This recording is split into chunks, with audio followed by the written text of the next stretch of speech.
独苗员工带薪吹着空调拉屎的一天，一个人上班太无聊了。早上又吃了包子八宝粥，必须要来蹲一下厕所先。我们这办公环境真的设计得很没话说，连厕所都装了空调，真的很人性化，再也不怕拉屎出汗了。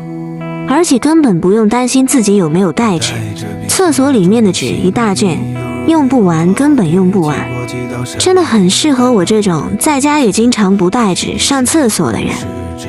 而且这厕所里还有贴心的提示贴，没有纸了可以拨打上面的电话，马上送到你所在的坑位。这种厕所的小细节真的很难让人不喜欢啊！而且你拉完屎出来还有洗手液给你洗手，洗完手还香香的。